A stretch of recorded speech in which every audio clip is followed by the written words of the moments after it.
Bonjour à toutes et à tous, bienvenue sur Kinédi. Pour ce nouvel épisode, j'échange avec Chloé Berthaud, kinésithérapeute spécialisée en pédiatrie et avec une forte expérience en kiné respiratoire chez le nourrisson et l'enfant. Avec Chloé, on va parler de son expérience dans les urgences pédiatriques et en réanimation pédiatre, puis elle va tout nous expliquer sur la bronchiolite, les symptômes perçus et le rôle de la kiné. Elle va nous décrire aussi le fonctionnement du réseau bronchiolite en France et comment ce réseau peut aider les parents lors d'un épisode aigu. Je vous laisse écouter cet épisode super intéressant avec une kiné experte en la matière.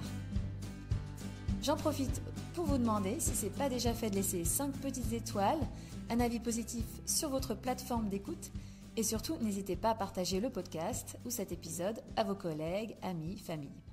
Ça m'aidera à continuer à faire grandir le podcast et vous proposer du contenu intéressant. Bonne écoute! Aujourd'hui, je reçois au micro Chloé Berthaud, kinésithérapeute spécialisée en pédiatrie. Chloé va nous parler de son expérience à l'hôpital puisqu'elle a exercé pendant 12 ans à l'hôpital Robert Debré, principalement en réanimation néonatale et pédiatrique, mais aussi plusieurs années aux urgences pédiatriques. Elle enseigne également la kinésithérapie respiratoire pédiatrique en formation initiale et en formation continue.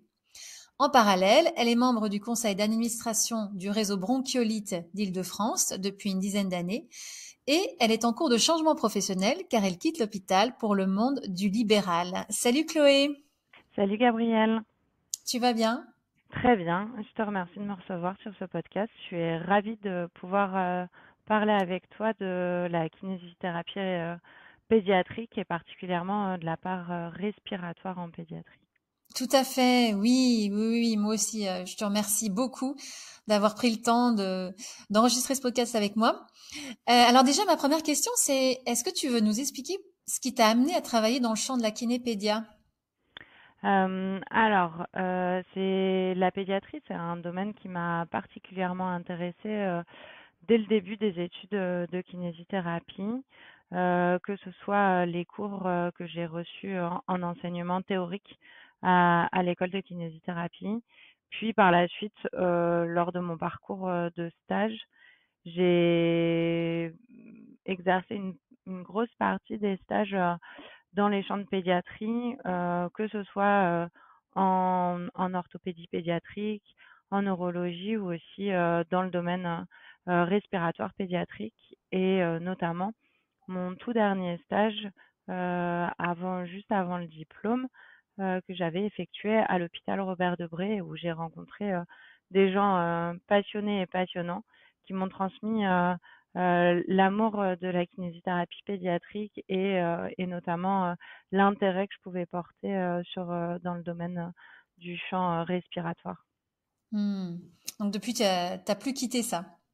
Exactement, c'est contre toute attente parce que c'était pas l'idée que j'avais première de mon parcours professionnel, mais j'ai mis un pied dans l'hôpital et j'y suis restée, comme tu l'as dit, 12 années avec un grand plaisir et j'ai adoré cette première partie de ma vie professionnelle.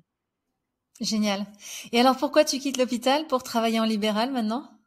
Eh ben, je suis contente d'avoir pu apprendre beaucoup de choses à l'hôpital et de la part des collègues kinésithérapeutes, mais aussi de toute l'équipe médicale et paramédicale auprès des bébés, des enfants et des adolescents. Et maintenant, j'aimerais pouvoir continuer les prises en charge plutôt côté libéral, dans le sens où la prise en charge de ces patients est moins en situation de soins critiques et de soins aigus, mais plus dans un accompagnement de vie et un accompagnement au quotidien. Ok, ouais. J'imagine que toutes ces années passées à l'hôpital, tu as pu voir des situations, des mises en situation, comme tu dis, assez éprouvantes, j'imagine. Effectivement, le domaine hospitalier est assez particulier dans les prises en charge et d'autant plus que je travaillais dans des services de réanimation. Donc, à l'hôpital Robert Debré, la réanimation est divisée en 2 services bien distincts, l'un de l'autre. Le service de réanimation néonatale qui, Mhm. en tout comporte, 42 lits et accueille, des nouveau-nés, de la naissance, et sur les premières semaines de vie, et principalement des nouveau-nés, prématurés, voire extrêmes prématurés. Mhm. Et un deuxième service qui est le service de réanimation pédiatrique qui lui comporte 20 lits et accueille des enfants de la naissance également selon les situations cliniques jusqu'à l'âge de l'adolescence. Ok. Alors, c'est quoi le rôle du kiné dans la réanimation néonatale pour les prématurés et extra-prématurés? Comment est-ce que tu travaillais? C'était quoi le rôle des kinés de manière générale? Alors, le rôle est très très varié et très divers. On peut, agir sur, plusieurs, points essentiels dans la prise en charge de ces bébés prématurés. Certains peuvent développer des, pathologies respiratoires pour lesquelles, on aura recours à, de la kinésithérapie respiratoire, hem, avec un objectif soit de désencombrement des voies aériennes selon la pathologie. Par exemple, je pense, aux nouveau-nés, qui, présentent, ce qu'on appelle une inhalation méconiale. Donc le méconium, ce sont, les premières selles émises par le bébé, normalement après la Oui. naissance. Mais sur certains accouchements, parfois un peu longs, un peu compliqués, l'émission de ce méconium peut se faire, hem quand le bébé est encore, dans l'utérus ou au cours de l'accouchement et le risque, c'est que, il inhale ce méconium et donc dans ce cas-là, il y a une indication à la kinésithérapie respiratoire et le plus rapidement possible après la naissance, vraiment, dans les minutes, les heures qui suivent la naissance pour permettre, l'expulsion de ce méconium, de ses poumons. Ça peut être aussi accompagner, les enfants extrêmes prématurés pour lesquels, une mise en place de ventilation invasive ou non invasive va être, faite, et là, le kinésithérapeute peut, exercer, des séances de kinésithérapie respiratoire dans un objectif, dans ce cas-là, plutôt de travail ventilatoire, de permettre et d'accompagner, la croissance pulmonaire et de favoriser au mieux les échanges ventilatoires. Donc, il y a ce champ-là, respiratoire qui est très présent, mais aussi on accompagne les nouveau-nés dans, leur, développement sensorimoteur et là, on est sur une période, très sensible pour le nouveau-né. Toute, stimuli ou agression de l'extérieur peut avoir un impact fort sur, le futur de son développement neuromoteur. Donc, c'est mettre en place, plein de, plein de petites astuces pour essayer de, limiter au maximum, les impacts négatifs que peuvent avoir un environnement, très médicalisé qui est un service de néonatologie et en particulier la réanimation néonatale, donc accompagner ces bébés, dans leurs soins, de développement neuromoteur.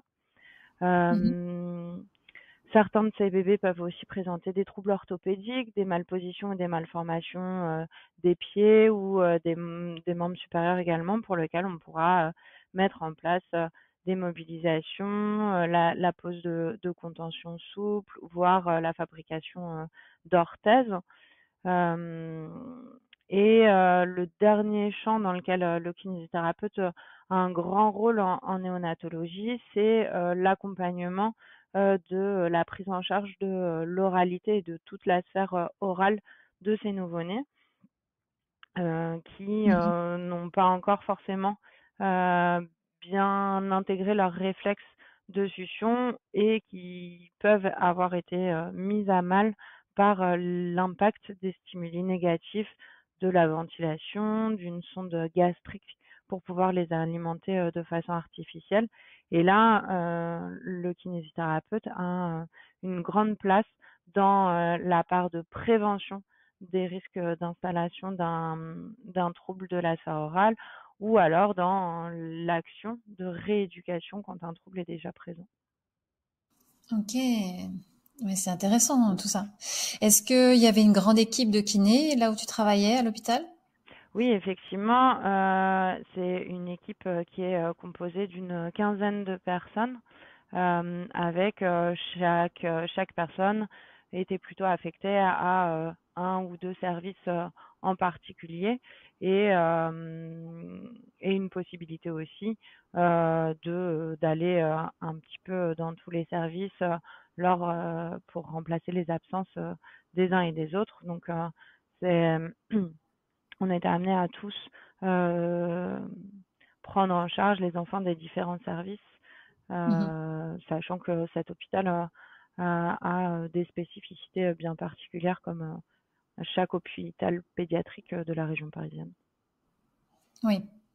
Et donc, tu m'as dit que tu avais aussi travaillé pour les urgences pédiatriques. Oui, Donc là, c'est quoi le rôle du kiné aux urgences pédiatriques, c'est principalement de la kinésithérapie respiratoire et notamment auprès des bébés atteints de bronchiolite. Euh, donc, c'est aller évaluer l'état clinique de ces nourrissons et appliquer, si besoin, des techniques de désencombrement des voies aériennes supérieures et éventuellement aussi des voies aériennes inférieures. D'ailleurs, à ce sujet-là, en 2017, on avait mené une préétude aux urgences pédiatriques pour évaluer l'influence d'une séance de kinésithérapie respiratoire sur la décision d'hospitalisation des nourrissons de moins de 1 an atteints de bronchiolite aux urgences pédiatriques. Et on évaluait cette décision médicale avec dans le parcours de soins classiques du bébé aux urgences pédiatriques, après avoir vu un infirmier d'accueil et d'orientation. Les bébés sont ensuite examinés par un médecin qui prescrivait une séance de kinésithérapie respiratoire et le kiné évaluait ce bébé. Et dans le cadre de cette étude, sans changer le parcours hospitalier classique, ce qu'on avait voulu regarder, c'était si la kinésithérapie respiratoire pouvait améliorer l'état clinique du nourrisson et lui permettre, en fait, in fine, d'éviter une potentielle hospitalisation. Et cette étude, alors on a et une petite étude, hein, vu qu'on a pu inclure que 19 nourrissons, donc en termes euh, de pouvoir scientifique de réponse, c'est pas assez en termes d'inclusion, mais c'était un joli travail et Mhm. c'était très intéressant de participer à cela. Super. D'accord. Oui, surtout que ça, c'était 2 ans avant les nouvelles recommandations de la HS, hein, si je Exactement, c'était comprends. en 2017, oui. Voilà, donc juste pour en revenir un petit peu sur les définitions. Donc, Oui. la bronchiolite, c'est une infection virale aiguë qui touche les nourrissons, donc les bébés de. C'est à partir de combien de mois? Bah, ça peut toucher les nouveau-nés déjà, hein, donc Les de la nouveau-nés, ouais. naissance jusqu'à la fin de l'âge du nourrisson, donc jusqu'à 24 mois. Mhm. Et donc, elle est due à un virus, hein, c'est ça, c'est le C'est ça, virus respiratoire syncytial. oui. Mhm. Alors c'est effectivement une infection qui est virale, donc ça c'est des choses qu'il faut bien expliquer aux parents hein, sur cette Oui. notion de virus et donc bah effectivement il n'y a pas de traitement médicamenteux type antibiotiques, ils ne sont pas efficaces dans le cas d'une infection virale et comme tu le disais, le virus principal en cause dans la bronchiolite du nourrisson, c'est le VRS, le virus respiratoire syncytial, même si Mhm. en fait il existe plein d'autres virus qui peuvent donner une symptomatologie de bronchiolite, telle que le rhinovirus, l'adénovirus, le métapneumovirus et j'en passe.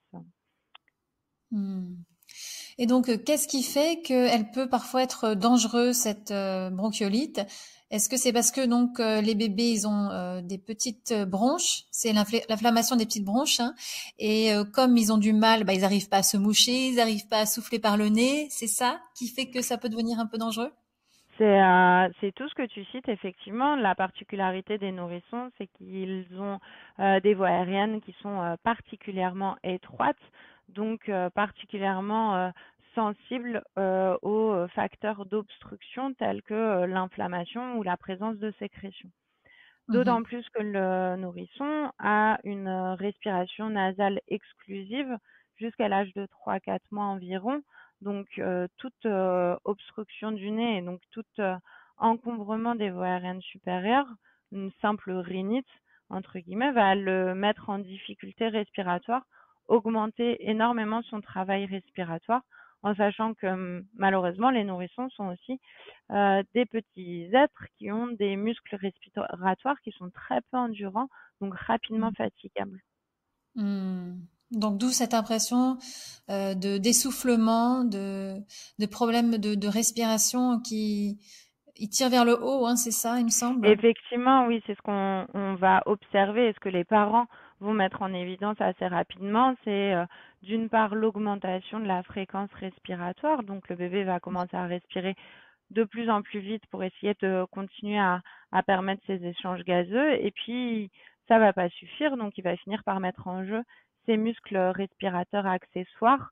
Et sur le thorax du bébé, on va voir que ça creuse sous ses côtes, que ça creuse entre ses côtes ou au niveau du cou. Ce sont les signes de lutte respiratoire qui vont pouvoir être observés par les parents d'une part, mais par les thérapeutes qui prendront en charge ces bébés. Mhm. Ça touche beaucoup d'enfants, la bronchiolite, tous les ans? Oui, effectivement, la bronchiolite, c'est une pathologie qui est en fait très commune. Il est difficile d'avoir des chiffres exacts, mais on estime qu'il y a environ 400 000 bébés par an qui ont la bronchiolite.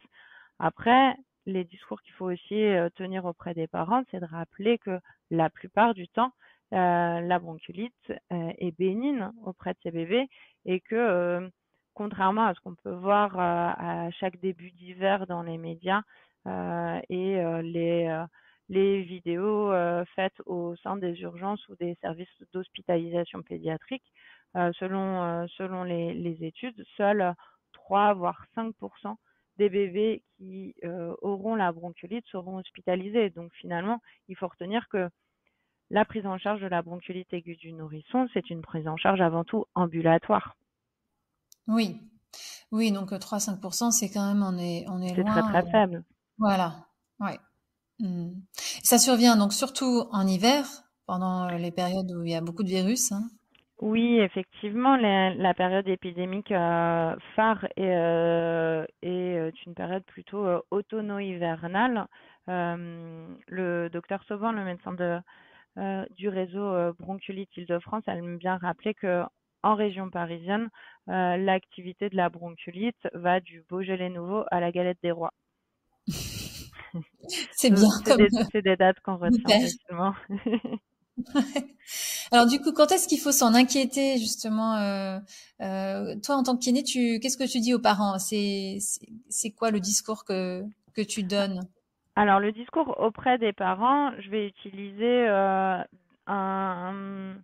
des termes qui vont être les plus simples possibles, les plus imagés possibles pour que les parents puissent s'en sortir et surtout ne pas être trop techniques dans nos termes pour pas non plus trop les inquiéter.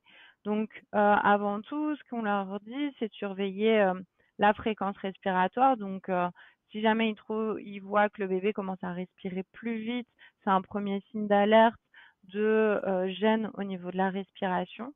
Un bon indicateur de l'état de santé de leur nourrisson, c'est leur capacité à maintenir leur alimentation. Un nourrisson qui s'alimente correctement et qui boit correctement ses biberons ou qui continue à prendre correctement le sein de sa maman, c'est un nourrisson qui, a priori, va plutôt bien. En Mhm. revanche, quand il commence à diminuer son alimentation de plus de la moitié de ses prises alimentaires habituelles, là, on va commencer à s'inquiéter parce que le risque de déshydratation va être présent et donc le repère qu'on donne aux parents, c'est ça, c'est moins de 50% de la ration alimentaire sur les dernières 24 heures, c'est un critère d'alerte. D'accord. Et Ok. après, moi, je rentre pas forcément dans les détails dont on parlait tout à l'heure des signes de lutte respiratoire, parce que je trouve assez technique et parfois un peu trop anxiogène pour les parents. Donc éventuellement, effectivement, on peut leur dire si vous voyez que ça creuse un petit peu au niveau du ventre, ça montre qu'il fait un effort respiratoire plus grand que d'habitude, donc il faut surveiller qu'il ne se fatigue pas plus que ça. Ok. D'accord. Oui. Oui, ça sert à rien de trop inquiéter les parents, oui. La plupart du temps, ils le sont suffisamment déjà comme ça pour qu'on en Voilà. rajoute. C'est ça, j'imagine bien, ouais. Ouais, ouais. Donc, on peut revenir sur les recommandations. C'était quand même Oui. en 2019, donc ça fait déjà un petit moment. Mais qu'est-ce que ça a changé dans la pratique de la kiné, selon toi, ces recommandations? Alors, les recommandations, ça a effectivement été, un petit tsunami, au mois de novembre 2019 quand elles sont sorties. Avant tout, je pense que, le message de fond a été, mal interprété par beaucoup de personnes, et hem et donc a fait, du mal à la kinésithérapie alors que ça aurait pas dû en faire autant de mal. Ces recommandations, si on les lit bien en détail, en fait, elles concernent avant tout les nourrissons de moins de 1 an, alors que tout à l'heure on l'a dit, hein, on parlait des nourrissons de 0 à 24 mois. Donc là, les Mhm. recommandations de 2019, elles ne parlent que des nourrissons de moins de 1 an et elles ne parlent que du premier épisode de bronchiolite, aiguë chez le nourrisson de moins de 1 an. Donc finalement, c'est une catégorie de bébés qui n'est pas 100% représentative de tous les enfants parce que certains nourrissons présenteront plusieurs épisodes respiratoires ou alors présenteront un épisode respiratoire à un âge un peu plus grand. Donc déjà, il faut rappeler que c'est une catégorie bien précise de nourrissons. Et Ouais. l'autre chose aussi, quand on lit les détails, il faut bien différencier le fait que la conclusion de ces recommandations en ce qui concerne la kinésithérapie, c'est que par manque encore de données scientifiques et d'études cliniques, notamment en ambulatoire, on ne peut pas recommander le recours systématique à la kinésithérapie respiratoire lors d'une infection par la bronchiolite. Mhm. Et non recommandé ne veut pas dire contre-indiqué. Mhm. Ouais, voilà, c'est Alors ça la nuance. c'est différent. C'est Mhm. et je pense qu'il faut effectivement se dire que tous les nourrissons atteints de bronchiolite n'auront pas forcément besoin d'une prise en charge en kinésithérapie respiratoire. En revanche, les nourrissons atteints de bronchiolite vont avoir besoin d'une évaluation clinique faite par un praticien aguerri et surtout d'une surveillance clinique. Encore une fois, la bronchiolite étant une prise en charge principalement ambulatoire, le rôle du kinésithérapeute, en dehors de euh, pratiquer des techniques de désencombrement, peut être un accompagnateur auprès des parents, peut avoir un rôle d'évaluateur clinique et surtout le rôle du kiné, c'est de éduquer les parents à la surveillance et surtout au nettoyage du nez.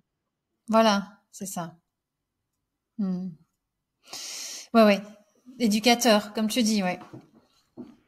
Donc, on a un petit peu tapé sur les doigts des kinés en réduisant la kinésithérapie respiratoire au simple fait de désencombrer les voies respiratoires et notamment les voies aériennes inférieures, les poumons des nourrissons.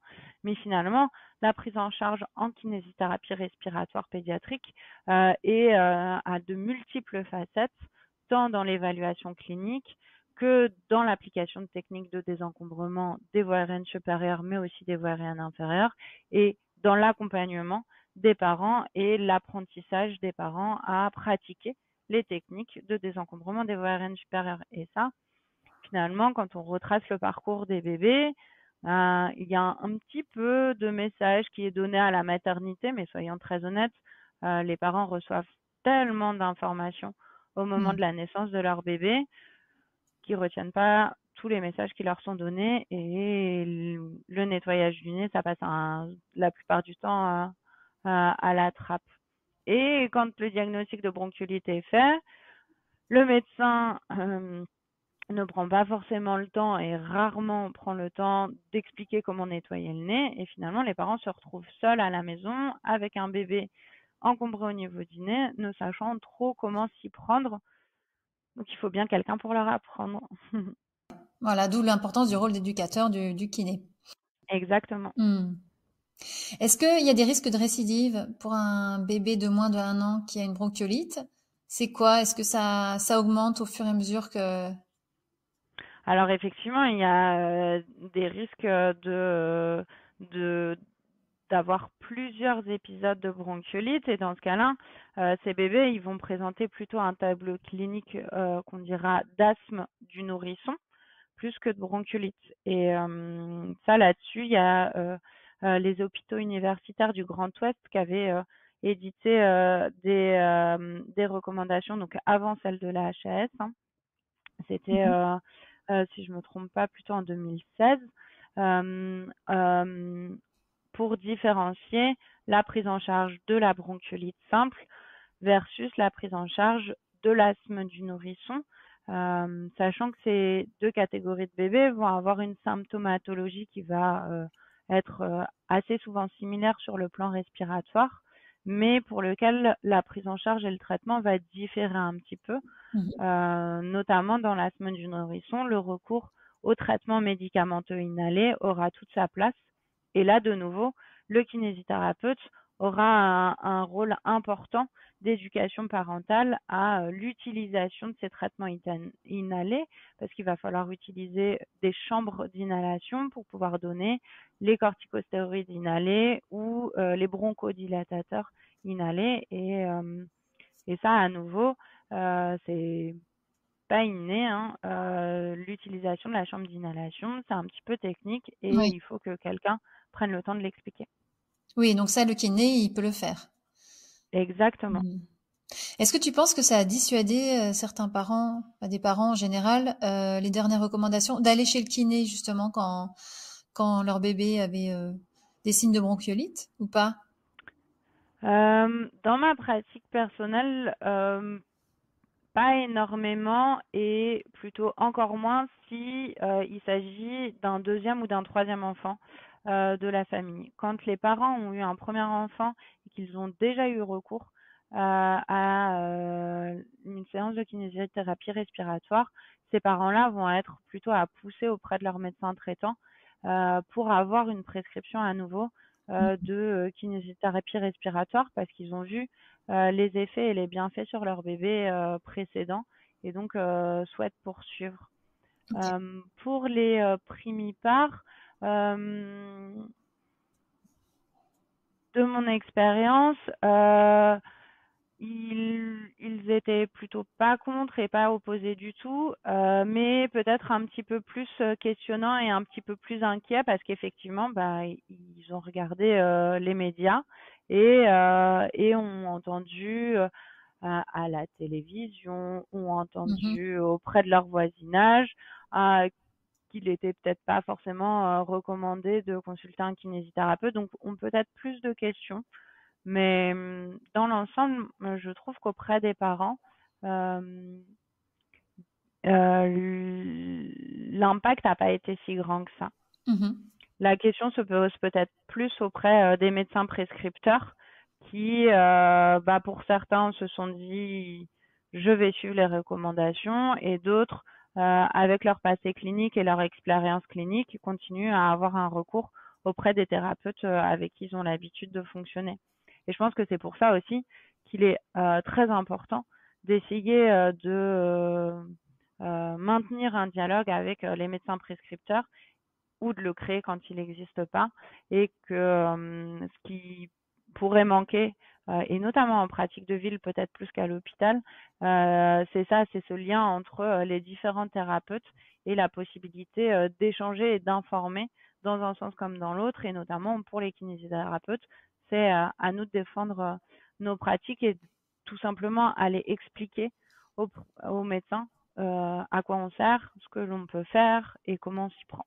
Parce qu'il Ouais. faut le rappeler, hein, dans les études de médecine, la part des paramédicaux et des rééducateurs, c'est 2 heures dans leurs 10 ans de carrière. Hein. Donc, s'ils n'ont pas rencontré des thérapeutes, bah, lors, par exemple, de leur internat à l'hôpital ou dans leur exercice au quotidien, ils ne savent pas forcément comment fonctionnent les kinésithérapeutes, tout simplement. Hein. Mhm.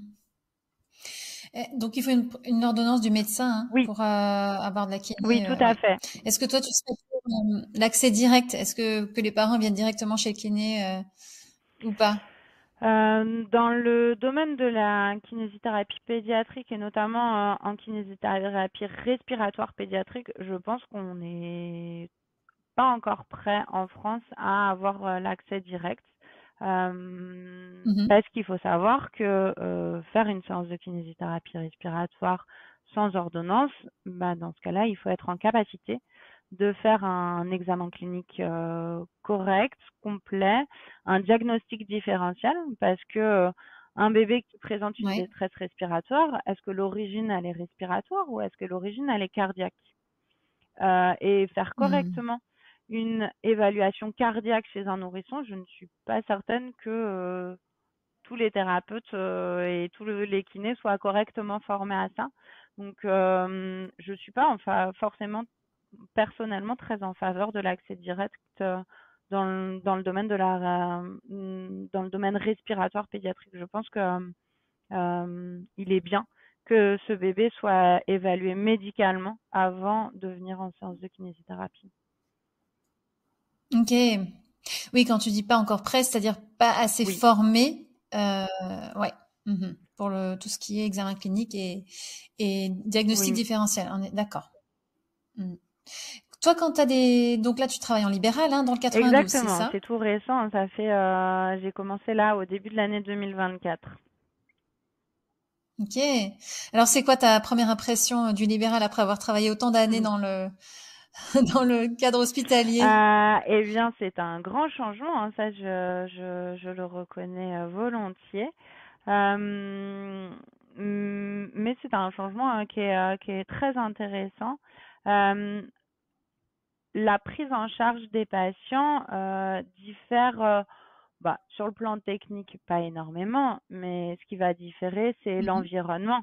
Là, les nourrissons que je prends en charge actuellement ont des pathologies diverses et variées, mais vivent tous à la maison, dans leur cellule familiale.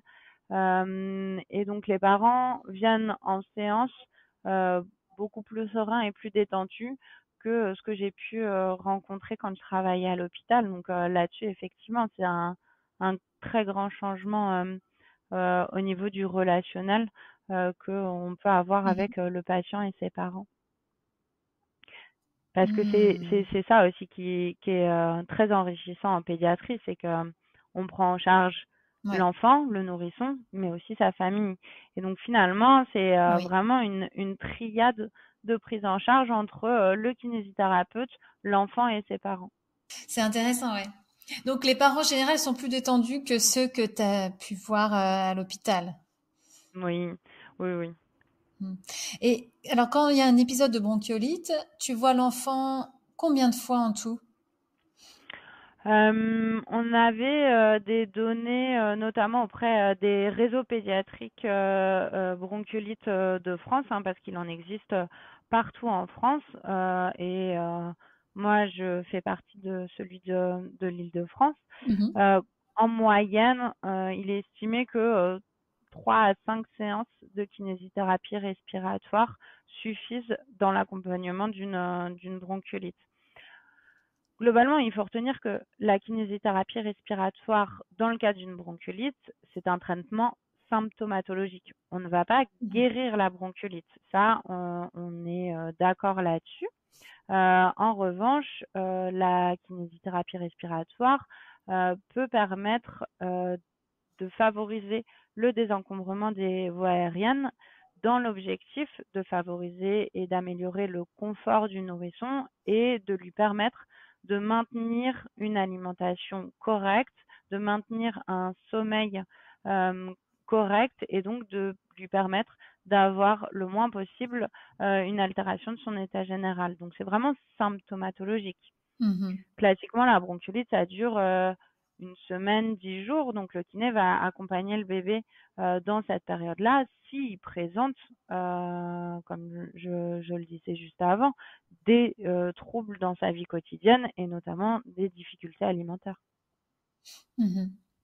Est-ce que tu fais le nettoyage du nez avant?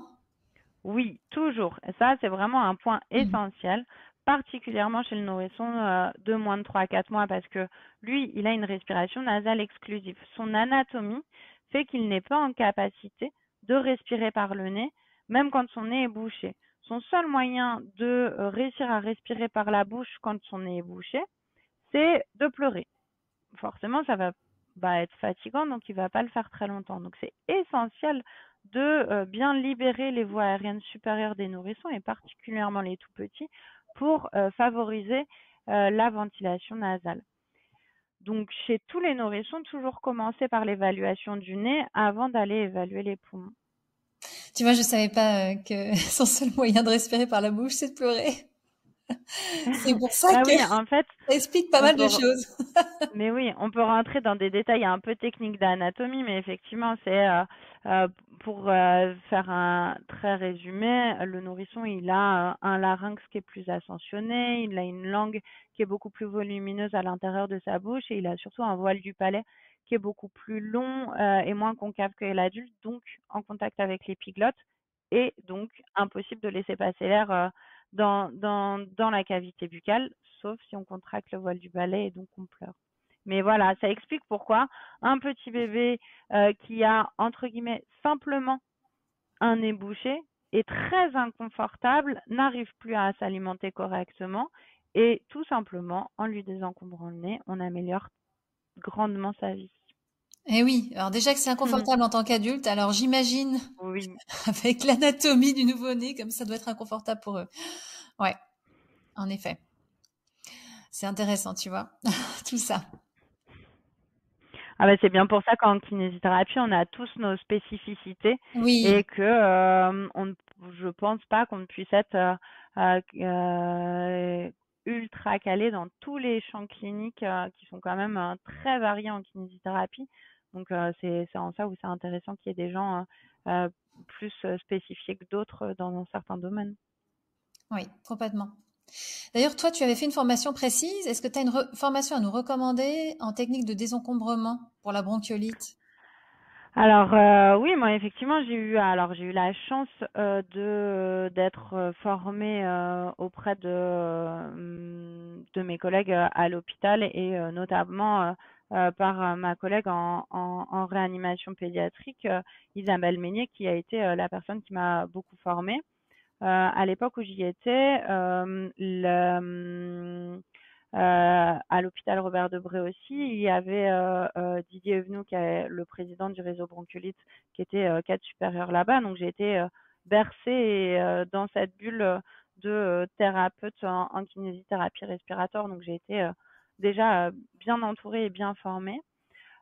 Et pour aller plus loin dans mes connaissances, j'ai passé un diplôme interuniversitaire en kinésithérapie respiratoire, en pédiatrie, réanimation néonatale et réanimation pédiatrique. Et ça, je l'ai passé en 2014, Mhm. qui était vraiment très très intéressant. Malheureusement, il n'existe plus. Donc, Ah, je ne peux pas recommander celui-là, alors que sinon je l'aurais volontairement dommage. fait parce que c'était vraiment très très intéressant. En revanche, il existe des formations plus courtes. Donc, il est possible auprès de différents organismes de formation, faire des formations sur 2 ou 3 jours en kinésithérapie respiratoire pédiatrique.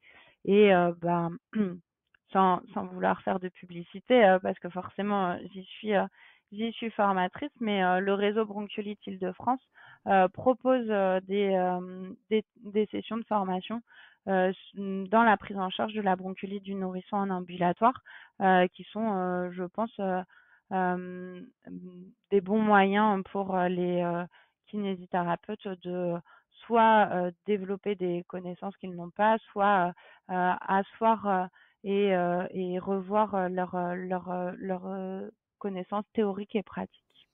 Mhm.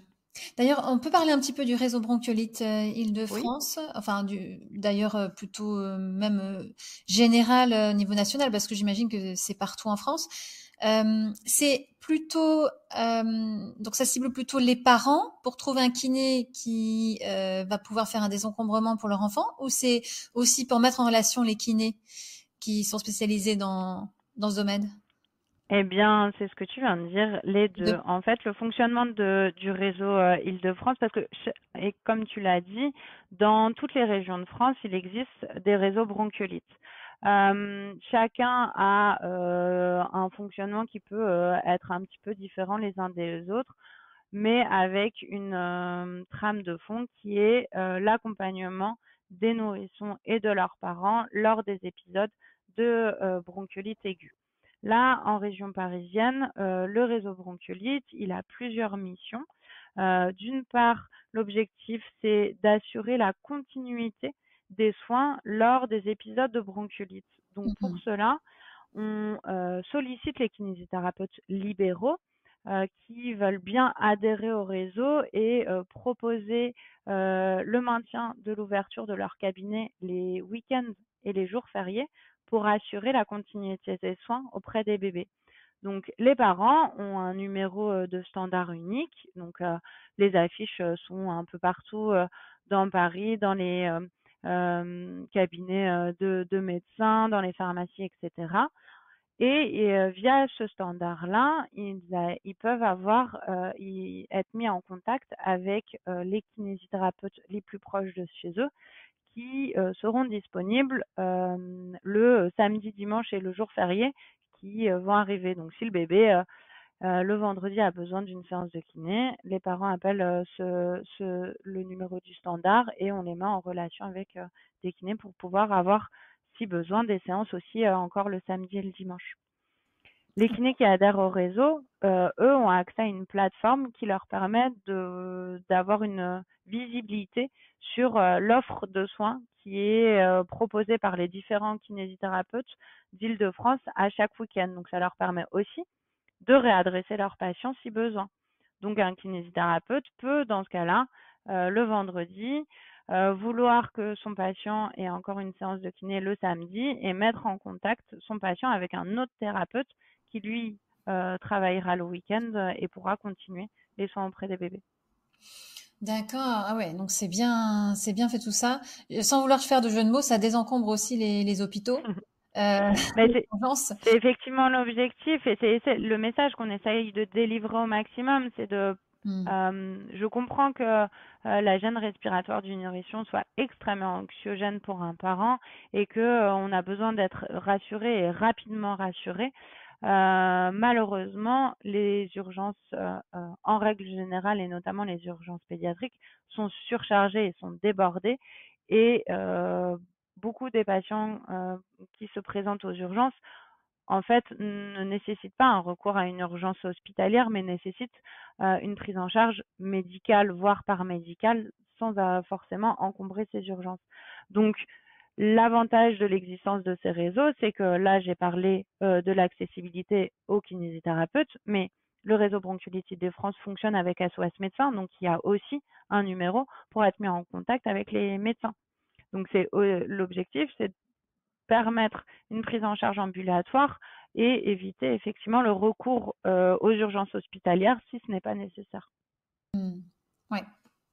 Toi, c'est quoi le pourcentage de pathologies respiratoires, et j'inclus la bronchiolite hein, dedans, que tu vois à ton cabinet par semaine et ensuite, c'est quoi, mon autre question, c'est quoi les autres pathologies, les autres problèmes que tu traites? Alors, bah, elle est assez saisonnière et là, bah, on Oui. commence à être moins dans la saison de la bronchiolite, donc ça diminue beaucoup. Donc là, je t'avoue que actuellement, la prise en charge respiratoire, elle n'est pas extrêmement importante. Mais pour répondre à ta question, en dehors de la bronchiolite, il y a bah, ce que je disais tout à l'heure, la prise en charge éducative dans l'asthme du nourrisson et l'asthme dans l'enfant. Donc là, il y a une temporalité aussi en fonction des saisons, mais un petit peu moins, et puis potentiellement décalée, notamment avec les allergènes, les pollens qui eux sont plutôt printaniers. Et sinon, bah, une pathologie respiratoire chronique, on va penser à la mucoviscidose, Mhm. où là, les patients pourront avoir recours au kinésithérapeute de façon assez régulière en fonction de leur âge, leur pathologie et de l'état clinique du moment. Mais les pathologies chroniques telles que la mucoviscidose, la dyskinésie ciliaire primitive. Ce sont des pathologies pour lesquelles les patients vont avoir besoin de soins respiratoires tout au long de leur vie. D'accord, donc c'est principalement des pathologies respiratoires, hein. C'est ce que tu fais principalement, même en libéral, hein. Principalement, ça, c'est ce que je faisais plutôt à l'hôpital. Maintenant que je suis en libéral, je vois des patients pour des pathologies respiratoires, mais je vois des patients aussi pour toute autre pathologie pédiatrique, en neuropédiatrie, en développement neuromoteur ou orthopédique. Donc, tout ce qui est prise en charge des malpositions et des malformations des pieds, là, j'en vois pas mal aussi, oui. Ok, donc c'est plutôt varié. Oui, mais c'est ça qui est très intéressant. Mhm. La pédiatrie est un champ de la kinésithérapie qui est de lui-même extrêmement varié parce que pédiatrie, c'est du tout jeune nouveau-né à l'adolescent. Ça concerne les problèmes respiratoires, orthopédiques, neuromusculaires, musculo-squelettiques. Donc, même au sein de la pédiatrie, il y a énormément de domaines à exploiter et on s'ennuie pas, hein. Non, non, non, je vois ça. C'est quoi le conseil que tu donnerais à quelqu'un un kiné qui voudrait spécialiser dans la pédiatrie? Euh, je pense que s'il en a la possibilité, ce serait d'essayer de trouver une structure euh, pluridisciplinaire, donc soit une structure salariée, ce qui lui permettrait d'avoir l'enrichissement de sa pratique auprès de ses collègues kinésithérapeutes d'abord, mais aussi auprès des autres éducateurs, mais aussi des infirmiers, des médecins avec qui il pourrait graviter. Euh, En dehors des structures salariées, sinon, il se développe de plus en plus des maisons de santé pluriprofessionnelles. Et là également, échanger avec ses collègues peut être très intéressant et enrichissant. Donc, si c'est possible, ça c'est très intéressant. Et puis sinon, en continuer la formation. Après la formation initiale, bah, se lancer dans de la formation continue. Euh, Peut-être pas des formations trop compliquées immédiatement. Je pense que ça vaut pour tous les kinésithérapeutes, hein. C'est un conseil qu'on m'avait donné quand j'ai commencé à travailler et qui m'a beaucoup servi. Se lancer dans un master ou dans un diplôme universitaire, qui sont des formations longues et qui demandent un investissement personnel important. Mhm. C'est super intéressant, mais c'est bien de le faire en ayant un petit peu de recul et notamment en ayant ce qu'on appelle un passé clinique. Mhm. Prendre le temps d'avoir déjà vu des patients, d'avoir commencé des prises en charge, d'avoir réfléchi autour de la pratique de telle ou telle pathologie, fait qu'on bénéficiera d'autant plus de la formation longue dans laquelle on va se lancer par la suite. Hmm. Ouais, c'est un bon conseil, ça. Ouais.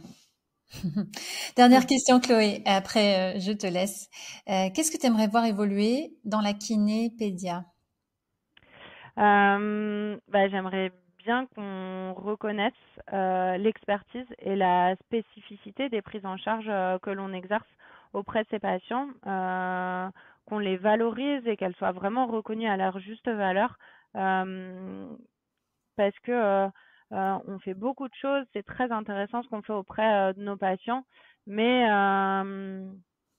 mais notamment avec l'actualité qu'il y a actuellement et la nouvelle nomenclature, je suis pas sûre qu'on soit très valorisé dans notre travail. Donc, ce sera intéressant que la pédiatrie soit plus mise en avant et que les rôles des kinésithérapeutes qui exercent en pédiatrie soient euh, mieux valorisés. Et je pense que pour ça, c'est aussi parfois à nous, hein, d'y travailler et on peut, je pense, encore améliorer la façon dont on développe le lien entre les différents thérapeutes de nos patients et notamment essayer de faire en sorte de développer encore plus le lien entre la prise en charge en ville et la prise en charge en hôpital via les transmissions qu'on peut s'envoyer les uns les autres parce qu'il existe beaucoup de messageries sécurisées maintenant, donc les moyens de communication sont nombreux. Donc essayer de permettre la transmission des informations, voire même des rencontres entre les uns et les autres. Et, et je pense qu'aussi, il serait intéressant de valoriser encore plus le rôle que peut avoir le kinésithérapeute dans la prévention, autant en éducation thérapeutique auprès des patients, auprès de leur famille et de leur environnement, que dans la prévention de l'installation d'un trouble neuromoteur ou de l'installation d'un trouble orthopédique, comme par exemple euh, les déformations crâniennes, la plagiocéphalie, où là, le kinésithérapeute a un grand rôle à divulguer des messages préventifs. Hmm, super. Bah écoute, merci beaucoup, Chloé. C'était super intéressant. Je te souhaite une Merci à très toi. bonne journée. Très bien, merci à toi aussi et merci beaucoup pour avoir pris le temps de discuter avec moi de la prise en charge en pédiatrie. C'était très intéressant.